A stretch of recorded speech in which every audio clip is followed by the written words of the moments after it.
जय माता दी, जय भोलेनाथ। प्रिय भक्तजनों, आप सभी को मेरी ओर से हरितालिका तीज व्रत की हार्दिक शुभकामनाएं। यह व्रत सुहागिन महिलाएं अपने अखंड सुहाग की रक्षा के लिए और अविवाहित कन्याएं मनचाहे वर की प्राप्ति के लिए करती हैं। इसके बाद हरतालिका तीज की कथा सुनती हैं। हरतालिका तीज की कथा सुनने और पढ़ने मात्र से ही भगवान शिव और माता पार्वती का आशीर्वाद मिल जाता है। सुख शांति और समृद्धि में वृद्धि होती है। यह कथा बहुत पवित्र मानी जाती है, इसलिए इस दिन हरतालिका तीज की कथा अवश्य पढ़नी या सुननी चाहिए। प्रिय भक्तों, आज के इस वीडियो में मैं आपको सुनाऊंगी हरतालिका तीज की कथा। हरतालिका तीज के व्रत से जुड़ी मान्यता यह है कि तीज का व्रत करने वाली स्त्रियां पार्वती जी के समान ही सुखपूर्वक पति रमण करके शिवलोक को जाती हैं। सौभाग्यवती स्त्रियां अपने सुहाग को अखंड बनाए रखने और अविवाहित युवतियां अपने मन के अनुसार वर पाने के लिए हरतालिका तीज का व्रत करती है। हरतालिका तीज का यह पर्व भाद्रपद मास के शुक्ल पक्ष की तृतीया तिथि को मनाया जाता है। इस दिन स्त्रियां निर्जल और निराहार उपवास रखकर भगवान शिव और माता पार्वती की आराधना करती हैं। हरितालिका शब्द का अर्थ है हरि यानी अपहरण करना और तालिका यानी सखी। यह नाम इसलिए पड़ा क्योंकि माता पार्वती की सखियों ने उनका हरण कर उन्हें हिमालय की गुफा में छिपा दिया था, ताकि वे किसी अन्य से विवाह न करें और केवल भगवान शंकर को ही पति के रूप में प्राप्त करें। इस व्रत का महत्व इतना अधिक है कि इसे करने मात्र से जीवन के सभी दुख कष्ट दूर हो जाते हैं और शिव पार्वती का अखंड आशीर्वाद प्राप्त होता है। हरतालिका तीज का व्रत भगवान शिव और माता पार्वती के अटूट रिश्तों को ध्यान में रखकर किया जाता है। इस दिन महिलाएं 16 श्रृंगार करके पूजा करती हैं और अखंड सौभाग्य का आशीर्वाद प्राप्त करती हैं। केले के पत्तों से मंडप बनाकर उसमें गौरी शंकर की प्रतिमा स्थापित की जाती है। माता पार्वती को सुहाग का पूरा श्रृंगार चढ़ाया जाता है। रात्रि भर भजन कीर्तन होता है। 3 बार आरती की जाती है और भगवान शिव पार्वती के विवाह की कथा सुनाई जाती है। रात भर जागरण करना अनिवार्य है। अगले दिन सुहागिन महिला को वस्त्र, श्रृंगार सामग्री, फल, मिठाई और यथाशक्ति आभूषण दान करना चाहिए। बालू, रेत से बनाए गए शिवलिंग का विसर्जन जलाशय में किया जाता है और खीरा खाकर व्रत का पारायण किया जाता है। एक बार कैलाश पर्वत पर माता पार्वती जी ने भोलेनाथ से विनती की, हे प्रभु, मुझे बताइए वह कौन सा व्रत है जिसके प्रभाव से मुझे आपका अर्धांगिनी पद प्राप्त हुआ। कृपा करके इसका रहस्य खोलिए।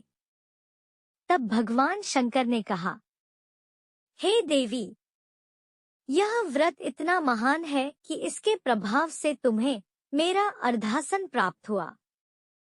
यह व्रत भाद्रपद शुक्ल तृतीया को किया जाता है। अब मैं तुम्हें इसकी कथा सुनाता हूँ। पुराणों में आता है कि पार्वती जी ने भगवान शिव को पति रूप में पाने के लिए कठोर तपस्या की थी। सैकड़ों वर्षों तक उन्होंने केवल वायु और जल का सेवन किया। उनकी तपस्या से प्रसन्न होकर देवता, ऋषिमुनि और स्वयं भगवान विष्णु तक चकित हो उठे। पार्वती जी के पिता हिमवान उनकी इस तपस्या से चिंतित रहते थे। एक दिन नारद मुनि हिमवान के पास आए और बोले, हे पर्वतराज, आपकी कन्या अत्यंत तेजस्विनी और पुण्यवती है। उनके विवाह के लिए भगवान विष्णु से उत्तम वर और कोई नहीं हो सकता। हिमवान यह सुनकर सहमत हो गए और उन्होंने भगवान विष्णु को अपनी पुत्री के लिए वर रूप में चुन लिया। हिमवान तो बड़े प्रसन्न हुए, परंतु यह समाचार सुनकर पार्वती जी का हृदय कांप उठा। वे सोचने लगी, हे प्रभु, मेरे प्राण तो केवल शिवजी के चरणों में बसे हैं। मैं कैसे किसी और से विवाह स्वीकार कर लूं? पार्वती जी की व्याकुलता। जब पार्वती जी को यह समाचार मिला कि उनका विवाह भगवान विष्णु से तय कर दिया गया है, तो वे अत्यंत व्याकुल हो उठीं। उन्होंने अपनी सखियों से कहा, हे सखियों, मैं तो जन्मों जन्मों से केवल भगवान शंकर को ही पति के रूप में पाने की तपस्या कर रही हूँ। अब यदि मेरा विवाह किसी और से हुआ तो मेरा जीवन व्यर्थ हो जाएगा। यह कहकर वे विलाप करने लगी। उनकी व्यथा देखकर उनकी सखियां भी दुखी हो गईं। सखियों का संकल्प। तभी उनकी सखियों ने निश्चय किया कि वे पार्वती जी को इस स्थिति से बचाएंगी। विवाह का समय निकट आ रहा था। सखियों ने चुपचाप पार्वती जी का अपहरण किया और उन्हें घने जंगल में ले जाकर एक गुफा में छिपा दिया। वहां वे कठोर तप करने लगी। वहां पार्वती जी ने पूर्ण श्रद्धा से भगवान शिव की प्रतिमा बनाई और उनके समक्ष बैठकर निर्जल व्रत करते हुए पूजा की।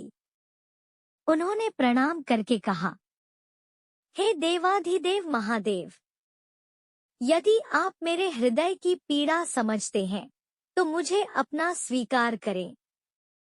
मैं किसी और को पति नहीं मान सकती। कभी वे केवल पत्ते खाकर रहती, कभी जल पीकर और कभी तो पूर्ण उपवास। वे घोर वन में तप की अग्नि में तपकर केवल भगवान शिव का ध्यान करती रहीं। उनकी तपस्या इतनी कठोर थी कि तीनों लोकों में उनकी भक्ति की चर्चा होने लगी। वन में जानवर भी उनके समीप आते, परंतु उनकी साधना में बाधा नहीं डालते। पर्वतों की गुफाएं उनकी प्रार्थना से गूंज उठीं। नमः शिवाय, नमः शिवाय। पार्वती जी की कठोर तपस्या और अटूट भक्ति देखकर भगवान शिव प्रकट हुए।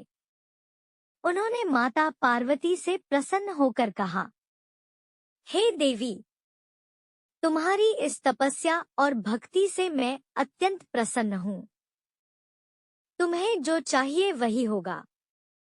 तुम मुझे ही पति रूप में प्राप्त करोगी।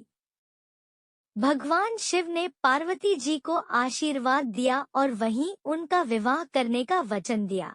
कहा जाता है कि उसी दिन से यह व्रत प्रचलित हुआ और इसका नाम पड़ा हरितालिका व्रत। मित्रों, यही है हरितालिका तीज व्रत की पावन कथा। जो भी इस कथा को श्रद्धापूर्वक सुनता है, उसके जीवन से सभी संकट दूर होते हैं और उसे सुख समृद्धि, सौभाग्य और ईश्वर की कृपा प्राप्त होती है। आप सभी माताओं बहनों को इस पावन व्रत की हार्दिक मंगल कामनाएं। जय शिव शंकर, जय माता पार्वती। यदि आपको यह कथा अच्छी लगी हो तो लाइक, शेयर और कमेंट जरूर करें और चैनल को सब्सक्राइब करना न भूलें। धन्यवाद।